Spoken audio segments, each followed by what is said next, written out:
নমস্কাৰ ছাত্ৰ ছাত্ৰীসকল আজিৰ ভিডিঅ'ত অনুশীলনী 6.3 কুৱেশ্যন নম্বৰ 9 ৰ পৰা আলোচনা কৰিবলৈ আৰম্ভ কৰিছো কুৱেশ্যন নম্বৰ 9 টো তোমালোকক কৈ দিছো নিজেই পাৰিবা যেহেতু তোমালোকে কুৱেশ্যন নম্বৰ 8 লৈকে সম্পূৰ্ণ ভিডিঅ'সমূহ চাইছা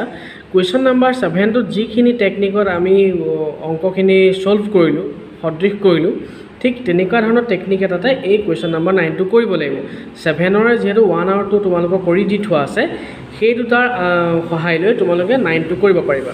কি কৈছে ইয়াত ABC আৰু AMP দুটা সমকোণী ত্ৰিভুজ ABC AMP সমকোণী ত্ৰিভুজ য'ত M এংগলটো 90 ডিগ্ৰী আৰু B এংগলটো ইয়াত 90 ডিগ্ৰী প্ৰমাণ কৰিব লাগে ত্ৰিভুজ ABC সেই ABC ত্ৰিভুজটোৱে আৰু AMP ত্ৰিভুজটোৱে সদৃশ বুলি প্ৰমাণ কৰিব লাগে মানে সদৃশৰ শৰ্ত এই অংকটোত এংগুল পৰিব কেনেকৈ পৰিব চোৱা পোন প্ৰথমে সদৃশৰ কাৰণে তোমালোকে চোৱা ABC AMP উমৈহতীয়া শীৰ্ষবিন্দু কোনটো A নহয় জানো A লৈকে গুচি যাওঁচোন কি দেখা গ'ল ABC ত্ৰিভুজটোত A এংগলটো সোমাই আছে আকৌ AMP ত্ৰিভুজটোতো A এংগলটো সোমাই আছে গতিকে ত্ৰিভুজ ABC আৰু ত্ৰিভুজ AMP পৰা বুলি যেনেকৈ লিখিবা ইয়াত যেনেকৈ দুটা ত্ৰিভুজ সদৃশ কৰোঁতে কি বুলি লিখিলে যে ত্ৰিভুজ AEP আৰু ত্ৰিভুজ CDP ৰ পৰা ঠিক একেধৰণে ত্ৰিভুজ ABC আৰু ত্ৰিভুজ AMP ৰ পৰা angle A equal to angle A ব্ৰেকেটত কি লিখিম সাধাৰণ কোণ আৰু ইটো কি হ'ব AB এংগুলটোৰ নাম কি angle ABC equal to angle AMP ব্ৰেকেটত কি লিখিম 90 ডিগ্ৰী গতিকে সাদৃশ্যতাৰ এংগুল চৰ্তৰ মতে ত্ৰিভুজ ABC সদৃশ ত্ৰিভুজ AMP হৈ গ'ল এক নম্বৰটো দুই নম্বৰটো চোৱা CA by PA equal to BC by MP এই চিত্ৰটোলৈ দৰকাৰেই নাই ইয়াতে চোৱা CA by PA equal to BC by MP এই ত্ৰিভুজ দুটাৰে ইহঁত দুযোৰ অনুৰূপ বাহু অনুপাত নহয়নে বাৰু হয় তেতিয়াহ'লে এই দুযোৰ অনুপাত কেতিয়া সমান হ'ব যেতিয়া ইহঁত দুটা সদৃশ হয় এই মাত্ৰ ত্ৰিভুজ ABC আৰু ত্ৰিভুজ AMP আমি দুটা সদৃশ কৰা নাই জানো গতিকে দুই নম্বৰটোত আমি এনেকৈ লিখি দিলেই হ'ল যিহেতু ত্ৰিভুজ ABC সদৃশ ত্ৰিভুজ AMP এতেকে CA by PA equal to BC by MP ব্ৰেকেটত কি লিখে সদৃশ ত্ৰিভুজৰ অনুৰূপ অংশ যেতিয়া দুটা ত্ৰিভুজ সদৃশ হৈ যায় সিহঁতৰ অনুৰূপ অংশবোৰ সমান হৈ যায় গতিকে এই অংকটো তোমালোকে নিজে কৰি চাবা এবাৰ আমি যাম কুৱেশ্যন নম্বৰ 10 লৈ কুৱেশ্যন নম্বৰ 10 টোত কৈছে যে ত্ৰিভুজ ABC আৰু ত্ৰিভুজ চিম্বল দেই EFG ৰ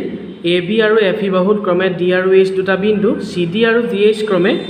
এংগুল ACB আৰু এংগুল EGF ৰ সমদ্বিখণ্ডক যদিহে ত্ৰিভুজ ABC সদৃশ ত্ৰিভুজ FEG হয় দেখুওৱা যে এই তিনিটা এটা তাৰমানে দুটা ত্ৰিভুজ লাগিব এটা ত্ৰিভুজৰ নাম ABC আৰু এটা ত্ৰিভুজৰ নাম EFG কিন্তু এই ত্ৰিভুজটো যেটো আঁকিম মই তাক EFG বুলি নিদি পেলাই FEG বুলি দিম দেই এই অংকটো মন কৰিবা কথা একেটাই EFG ত্ৰিভুজ যেটো হ'ব FEG ও সেইটোৱে হ'ব কিন্তু নামকৰণটো ABC যেনেকৈ এটা ত্ৰিভুজত এনেকৈ ABC বুলি কওঁ মই ইটো ত্ৰিভুজ যেটো আঁকিম সেইটোক মই EFG নকৈ পেলাই FEG বুলি ক'ম কেলে মই এই অংককেইটা কৰাত সুবিধা হ'ব আৰু তাতে দিয়া আছে এই ত্ৰিভুজ দুটা এনেকুৱা ধৰণে সদৃশ তাৰমানে A লগত F টো অনুৰূপ B লগত E টো অনুৰূপ C লগত G টো অনুৰূপ গতিকে ABC টো মই এনেকৈ দিম ABC হিটো ত্ৰিভুজক মই FEG বুলি দিম এই কাৰণটো কাৰণে গতিকে চিত্ৰটো চাওঁচোন আহা কেনেকুৱা হ'ব এইটো হৈ গ'ল আমাৰ চিত্ৰটো ABC আৰু FEG আৰু প্ৰশ্নটো তোমালোকে চাই যোৱা প্ৰশ্নটোত কৈছিলে যে AB আৰু FE বাহুত ক্ৰমে D আৰু H দুটা বিন্দু AB বাহুত D এটা বিন্দু FE বাহুত H এটা বিন্দু লগতে কৈছিলে যে CD গতিকে এডাল জইন কৰিলোঁ আৰু GH এডালো জইন কৰিলোঁ এই CD আৰু GH ডাল ক্ৰমে এংগুল ACB তাৰমানে এই CD ডাল এংগুল ACB ৰ সমদ্বিখণ্ডক তাৰমানে এংগুল ACB মানে গোটেই এংগুল C টো কথা কৈছে এংগুল ACB ৰ CD ডাল সমদ্বিখণ্ডক আৰু এফালে এংগুল G ৰ GH ডাল সমদ্বিখণ্ডক বুলি কৈছে সমদ্বিখণ্ডক জানা সমদ্বিখণ্ডকে কি কয় এটা এংগুলক সমানে দুভাগত বিভক্ত কৰে গতিকে এংগুল চিত এই CD ডালে এই পাৰ্টটো এই পাৰ্টটো সমান কৰি দিছে একেধৰণে এংগুল জিত GH ডালে এই এংগুল দুটা সমান কৰি দিছে হ'ল এতিয়া আমি প্ৰমাণ কৰিব লাগে প্ৰথম প্ৰমাণটো এইটো CD by GH equal to AC by FG বিশেষ সূত্ৰটো প্ৰশ্নটোত যেনেকৈ দিছে আমি তেনেকৈ লিখি লৈছোঁ প্ৰথম মই তিনিটা আছে তাৰে 3 নম্বৰটো তোমালোকে নিজেই কৰিব লাগিব মই দুটা কৰি দিছোঁ ইয়াত দিছে যে CD by GH equal to AC by FG এতিয়া এই অনুৰূপ এই বাহু দুযোৰ নিশ্চয় কোনোবা দুটা ত্ৰিভুজৰ অনুৰূপ বাহু অনুপাত আৰু দুটা ত্ৰিভুজৰ অনুৰূপ বাহু অনুপাত যেতিয়া কেতিয়া সমান হ'ব যেতিয়া ত্ৰিভুজ দুটা সদৃশ হ'ব এতিয়া কোন দুটা ত্ৰিভুজ সদৃশ হ'ব আমি কেনেকৈ বিচাৰিম তাৰ টেকনিকটো শিকাই দিছোঁ চোৱা CD by GH CD by GH AC by FG AC by FG CD by GH এইযোৰ AC by FG এইযোৰ গতিকে ডেফিনেটলি এই ত্ৰিভুজটো আৰু এই ত্ৰিভুজটোত পৰিছে গতিকে সেইকাৰণে মই ইয়াত লিখি লৈছোঁ ত্ৰিভুজ ACD আৰু ত্ৰিভুজ FG এইচৰ পৰা অনুৰূপ বাহু অনুপাত দুযোৰ চাই পেলাই আমি ত্ৰিভুজ দুটা সিলেক্ট কৰি দিছোঁ কাৰণ এই ত্ৰিভুজ দুটা সদৃশ হ'লেহে তেতিয়া তুমি ক'ব পাৰিবা কি বুলি CD by GH equal to AC by FG নহয় জানো এতিয়া সেই দুটা ত্ৰিভুজ কেনেকৈ সদৃশ হ'ব এটা কথা মন কৰা আমাক ডাঙৰ ত্ৰিভুজ দুটা সদৃশ বুলি কৈ থৈছে কিন্তু ABC সদৃশ ত্ৰিভুজ FED সেই গতিকে এংগুল A লগত এংগুল F টো কি হৈ আছে অলৰেডি অনুৰূপ কোণ হৈ আছে ডাঙৰ ত্ৰিভুজ দুটা সদৃশ হ'লে এই কোণ দুটা কি হৈ আছে অনুৰূপ কোণ হৈ আছে গতিকে আমি সেই শৰ্তটো এই কাৰণ সেই এংগুল এটো এই ত্ৰিভুজটো সোমাই আছে সেই এংগুল F টো এই ত্ৰিভুজটো সোমাই আছে আমি তাক ইউজ হিচাপ কৰিছোঁ angle A equal to angle F যেহেতু ত্ৰিভুজ ABC সদৃশ ত্ৰিভুজ FEG আকৌ মন কৰা এই গোটেই ডাঙৰ এংগুল C টো আৰু গোটেই এংগুলটো G টো এই এংগুল C টো এংগুল G টো অনুৰূপ কোণ যেহেতু এই ত্ৰিভুজ দুটা সদৃশ হয়নে বাৰু এই CD ডালে GH ডালে কি কৈ থৈছিলে সমদ্বিখণ্ডক বুলি কোৱা নাছিলে জানো গতিকে সমদ্বিখণ্ডক হ'লে কি হয় এই এংগুলটো সমানে দুভাগত বিভক্ত হৈছে নতুবা এই এংগুলটো ACD এই এংগুলটো এই ত্ৰিভুজটোৰ ভিতৰত থকা এই এংগুলটোক বা গোটেই এংগুল C টোৰ আধা বুলি ক'ব পাৰোঁ ঠিক একেধৰণে এই এংগুলটো FGH এই এংগুলটো গোটেই এংগুল G টোৰ কি বুলি ক'ব পাৰোঁ আধা বুলি ক'ব পাৰোঁ হয়নে বাৰু গতিকে এই বস্তুটো মই শৰ্ত হিচাপে ইউজ কৰিবলৈ ব্যৱহাৰ কৰিম এংগুল A লগত এংগুল F সমান হৈ গ'ল যেহেতু C equal to G half of angle C angle to half of angle G সেই হাফ অফ এংগুল C জেগাত কি লিখিছোঁ ACD আৰু হাফ অফ এংগুল G জেগাত কি লিখিছোঁ FGH কেলৈ লিখিলোঁ যেহেতু CD আৰু GH ক্ৰমে এংগুল ACB আৰু এংগুল FG ৰ সমদ্বিখণ্ডক সেইকাৰণে হাফ অফ এংগুল C জেগাত এইটো লিখিছোঁ হাফ অফ এংগুল G জেগাত এইটো লিখিছোঁ এতিয়া চোৱা ইয়াত ঢেৰ লাইন আহি গ'ল ন কোন দুটাক মই শৰ্ত হিচাপে ইউজ কৰিম এটা লাইন হৈছে এইটো কাৰণ এংগুল A আৰু এংগুল F ইয়াত সোমাই আছে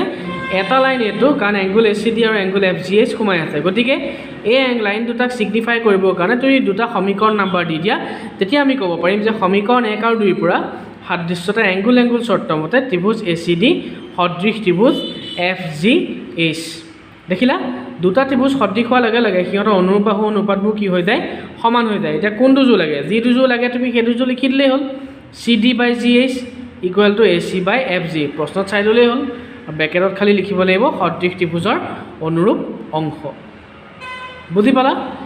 এই ত্ৰিভুজ দুটা যেনেকৈ সদৃশকৈ অনুৰূপ বাহু অনুপাতযোৰ সমান কৰিলোঁ এতিয়া ছেকেণ্ড কুৱেশ্যনটো আৰু দুটা ত্ৰিভুজ দিছে DCB সদৃশ HG চাওঁচোন DCB এই ত্ৰিভুজটো সদৃশ HGE এই ত্ৰিভুজ দুটা একদম সেম টু সেম আমি কৰিব লাগিব মন কৰা এই ত্ৰিভুজ দুটা ভিতৰত এংগুল B টোৱে এংগুল F টোৱে সোমাই আছে এই এংগুল B এংগুল E ডাঙৰ ত্ৰিভুজ দুটা সদৃশ হোৱাৰ কাৰণে এংগুল B আৰু এংগুল E অনুৰূপ কোণ নহয় জানো গতিকে সেই অনুৰূপ কোণ দুটা শৰ্তটো মই এই ত্ৰিভুজ দুটা সদৃশ কৰোঁতে ইউজ কৰিম সেকেন্ডটো কেনেকৈ হ'ব জানানে এই মাত্ৰ যে কৰিছিলোঁ angle C equal to angle G তাৰপিছত half of angle C equal to half of angle G এইবাৰ হাফ অফ এংগুল C মানে মই তলৰ পাৰ্টটো ল'ম হয়নে বাৰু কাৰণ যেহেতু CD ডাল সমদ্বিখণ্ডক যেনেকৈ ওপৰ পাৰ্টটো লৈছিলোঁ আধা বুলি লত তলৰ পাৰ্টটোতো ল'ব পাৰোঁ এইবাৰ তলৰ ত্ৰিভুজটোৰ কথা কৈছে কাৰণে আমি তলৰ পাৰ্টটো ল'ম তাৰমানে হাফ অফ এংগুল C জেগাত কি লিখিম DCB একেধৰণে হাফ অফ এংগুল G জেগাত কি লিখিম HGE হ'লনে সেই তেনেকৈ ধৰা তেতিয়াই কি পৰি দিব এংগুল শৰ্ত তোমালোকে যেহেতু বহীখনত ত্ৰিভুজ দুটা আঁকি লৈছা আঁকি লওঁতে বহীখনত চিত্ৰটো চাই এই লাইনকেইটা তোমালোকে চাই যোৱা চিত্ৰটোত এংগুল B লগত এংগুল E সমান হৈছে কাৰণ ডাঙৰ ত্ৰিভুজ দুটা সদৃশ আকৌ ডাঙৰ ত্ৰিভুজ দুটা সদৃশ কাৰণে C লগত G সমান হাফ হাফ লগাই দিলোঁ এইবাৰ এই ত্ৰিভুজটোত থকা এংগুলটো লৈছোঁ আৰু এই ত্ৰিভুজটোত থকা এংগুলটো লৈছোঁ কাৰণ একেটাই এংগুল শৰ্তৰ মতে ত্ৰিভুজ দুটা সদৃশ হৈ গ'ল এইটো হ'ল কুৱেশ্যন নম্বৰ 10 এইবাৰ যাম কুৱেশ্যন নম্বৰ 11 অলপ সহজ পাবা কুৱেশ্যন নম্বৰ 11টো চোৱা চিত্ৰ 6.40 এই চিত্ৰটোৰ কথা কৈছে এ বি চি সমদ্বিবাহু ত্ৰিভুজৰ এ বি চি এটা সমদ্বিবাহু ত্ৰিভুজ বুলি কৈছে A B equal to A C A B লগত এ চি সমান চি বিৰ বৰ্ধিত অংশত ই এটা বিন্দু A D perpendicular B C E F perpendicular A C প্ৰমাণ কৰিব লাগে ত্ৰিভুজ এ বি ডি সদৃশ ত্ৰিভুজ E C F A B D ত্ৰিভুজটোৱে ই চি এফ ত্ৰিভুজটোৱে আমি সদৃশ কৰিব লাগে কেনেকৈ কৰিম চোৱা পোনপ্ৰথমে এই সদৃশ কৰিবৰ কাৰণে ইমান চিন্তা কৰিব নালাগে প্ৰশ্নটোতেই গোটেই কথাখিনি লিখাই থাকে তাৰ পৰা আমি বিচাৰিব জানিব লাগে এতিয়া চোৱা প্ৰশ্নটো দি থোৱা আছে এ বি চি এটা সমদ্বিবাহু ত্ৰিভুজ যাৰ A B equal to A C class 9ত এটা উপপাদ্য পঢ়া মনত আছেনে যে এটা ত্ৰিভুজৰ যদি দুটা বাহু সমান হৈ যায় সেই বাহু দুটাৰ বিপৰীতত থকা কোনকেইটা সমান হয়নে বাৰু তেনেহ'লে ত্ৰিভুজ এ বি চিৰ আমাক কৈছে A B equal to A C A B C ত্ৰিভুজৰ এ বি বাহু বিপৰীতত কোন আছে এংগুল চি আৰু এ চি বাহু বিপৰীতত কোন আছে এংগুল বি তাৰমানে আমি ক'ব পাৰোঁ এংগুল বি লগত এংগুল চি সমান কাৰণটো কি যে সমান বাহুৰ বিপৰীত কোণ নহয়নে বাৰু সেই এংগুল বিটো আমাৰ সদৃশ কৰিবলগীয়া ত্ৰিভুজ এ বি ডিত সোমাই আছে সেই এংগুল চিটো আমাৰ সদৃশ কৰিবলগীয়া ত্ৰিভুজ ই চি এফত সোমাই আছে পালোঁনে দুটা কোণ হৈ গ'ল নেক্সটটো ওলাই আছে এই এংগুল এ বি ডিত থকা angle A D B angle 90 degree আৰু এংগুল ত্ৰিভুজ ই চি এফত থকা এংগুল ই এফ চি সেইটোও 90 ডিগ্ৰী গতিকে এংগুল সাদৃশ্যৰ চৰ্তমতে ত্ৰিভুজ দুটা সদৃশ লিখাৰ ছিষ্টেমটো হৈছে এইটো চিত্ৰটো আঁকি ল'বা আঁকি লৈ বিশেষ সূত্ৰটো কিতাপৰ পৰাই লিখিছোঁ এ বি চিৰ কথাটো মই কৈ লৈছোঁ এংগুল বিটোৱে এংগুল চিটোৱে যে সমান কৈ লৈছোঁ ইকুৱেশ্যন নম্বৰ 1 দিলোঁ আৰু ত্ৰিভুজ দুটাৰ পৰা যি দুটা ত্ৰিভুজ সদৃশ কৰিম তাকতো এনেকৈয়ে লিখা হয় এংগুল বি লগত এংগুল চি সমান কেলে একৰ পৰা তাৰপিছত এংগুল এ ডি বি আৰু এংগুল ই এফ চি সেই দুটা কিয় সমান যে কাৰণ দুয়োটাই 90 ডিগ্ৰী চ' সাদৃশ্যতাৰ এংগুল চৰ্তমতে ত্ৰিভুজ এ বি ডি সদৃশ ত্ৰিভুজ ই চি এফ এনেকুৱা অংককেইটা বহুত ইম্পৰ্টেণ্ট পৰীক্ষাত অহাৰ চান্স থাকে বৰ বেছি টানো নহয় সহজ যে সেইকাৰণে অহাৰ চান্স আছে হ'ল এইবাৰ আৰু এটা সহজ অংক একেবাৰতে চাই লওঁচোন কুৱেশ্যন নম্বৰ 12টো কৰিম বাৰু কুৱেশ্যন নম্বৰ 13টো চাই লওঁ সৰু হ'ব অংকটো সেইকাৰণে চাই লওঁ এ বি চি ত্ৰিভুজৰ চিত্ৰ নাই দেই এ বি চি ত্ৰিভুজৰ বি চি বাহুৰ ওপৰত ডি এটা বিন্দু angle A D C equal to angle B A C দেখোঁ যে C A square equal to C B into C D পোনপ্ৰথমে এ বি চি এটা আমি ত্ৰিভুজ আঁকিম যাৰ বি চি বাহুৰ ওপৰত আমি বিন্দু দিম নামটো ডি এইটো হৈ গ'ল চিত্ৰটো এ বি চি এটা ত্ৰিভুজ আঁকিলোঁ বি চি বাহুৰ ওপৰত ডি এটা নাম দিলোঁ বিন্দু আমাক কৈছিলে বিশেষ সূত্ৰতে মই প্ৰশ্নটো দেখুৱাই দিছোঁ তোমালোকক যিহেতু প্ৰশ্নৰ পৰাই লিখা হৈছে এংগুল এ ডি চিৰ লগত বি এ চি ইকুৱেল আছিলে এ ডি চি বিন্দুটো ইয়াত দিয়া আছিলে ডি কিন্তু এ ডি চি হ'বলৈ হ'লে এ ডি জইন কৰিব লাগিব সেইকাৰণে আমি এ ডিটো সংযোগ কৰি ল'লোঁ angle A D C equal to angle B A C গোটেই এই এংগুলটো দেই বি এ চি প্ৰমাণ কৰিব লাগে C A square equal to C B into C D এই লাইনটো ইয়াত তুমি চালে ধৰিব নোৱাৰিবা কেনেকৈ কি কৰিম এটা টেকনিক শিকাইছোঁ সেই টেকনিকটোত কৰিবা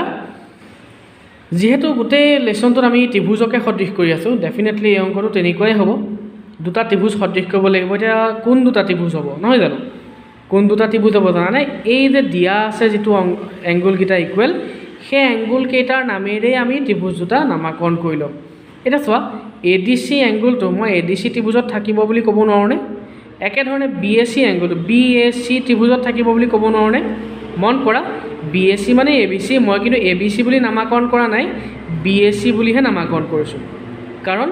অনুৰূপ বাহু অনুপাতৰ কথা আছে তে সেইটো পাবগৈ বুজি পালা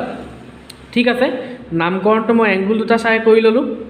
এতিয়া তাৰমানে তেতিয়াহ'লে প্ৰথমে সিহঁত দুটাকে লিখিম যেতিয়া সিহঁত দুটাৰ পৰাই মই লৈছোঁ ত্ৰিভুজৰ নামটো চ' angle A D C equal to angle B A C দিয়া আছে এতিয়া চোৱা উমৈহতীয়া শীৰ্ষবিন্দু হিচাপে এও আছে আৰু চিও আছে প্ৰথমতে এলৈ যাওঁচোন এই এংগুল এৰ আকৌ এটা পাৰ্টহে এ ডি চিত সোমাই আছে বি এ চিত আকৌ গোটেইটো সোমাই আছে গতিকে সাধাৰণ কোণ এইটো নপৰে দেন চিটোলৈ যাওঁ চি এংগুলটো আকৌ দুয়োটা ত্ৰিভুজতে গোটেইটো সোমাই আছে চোৱা A D C B A C চ' এংগুল চিটো আমাৰ ইয়াত সাধাৰণ কোণ হ'ব সাদৃশ্যতা এংগুল চৰ্তমতে ত্ৰিভুজ এ ডি চি সদৃশ ত্ৰিভুজ বি এ চি দুটা ত্ৰিভুজ সদৃশ হ'লে আমি অনুৰূপ বাহু অনুপাতবোৰ সমান বুলি ক'ব নোৱাৰোঁ জানো লিখি পেলাওঁচোন A D by B A equal to D C by A C equal to A C by B C হ'ল সদৃশ ত্ৰিভুজৰ অনুৰূপ অংশ এতিয়া আমি প্ৰমাণটোলৈ মন কৰোঁ C A square that means কেইটা চি এ পূৰণ দুটা চি এ পূৰণ এতিয়া মন কৰাচোন এই অনুৰূপ বাহু অনুপাত তিনিওযোৰৰ ভিতৰত স্কোৱাৰ আহিবলৈ হ'লে যিহেতু ভগ্নাংশ আছে বজ্ৰপূৰণ কৰিলেহে আহিব ইয়াত এটা এ চি আছে তাত এটা এ চি আছে তাৰমানে এই অনুপাত দুযোৰ যদি মই লৈ লওঁ তেতিয়াই মোৰ কি আহিব এ চি স্কোৱাৰ মানে চি এ স্কোৱাৰ তেতিয়া ইহঁত দুটা পূৰণ কৰিলে চি ডি হয়তো চি ডি বি চি এইটো চি বি দেখিলা গতিকে এই অনুপাত দুযোৰ মই লৈ আহিলোঁ বাহিৰলৈ পূৰণ কৰি দিলোঁ হৈ গ'ল এইটোকে খালি কিতাপত যেনেকৈ আছে প্ৰশ্নটো তেনেকৈ লিখি দিলোঁ আৰু এ চি ঠাইত চি এ স্কোৱাৰ লিখিলোঁ চি বিটো তেনেকৈ আছে চি ডি ঠাইত মই চি বি লিখিলোঁ কথা একেটাই ইয়াৰ সৈতে জাষ্ট মিলাই দিছোঁ অংকটো কৰাৰ টেকনিকটো গম পালানে যে ত্ৰিভুজ দুটা নামকৰণ ক'ৰপৰা কৰিলোঁ এই দি থোৱা এংগুল দুটাৰ পৰা কৰিলোঁ এই অংকটো আমি তেনেকৈ মনত ৰাখিব পাৰোঁ 3 মাৰ্কছৰ কুৱেশ্যন পাৰিবা কৰিব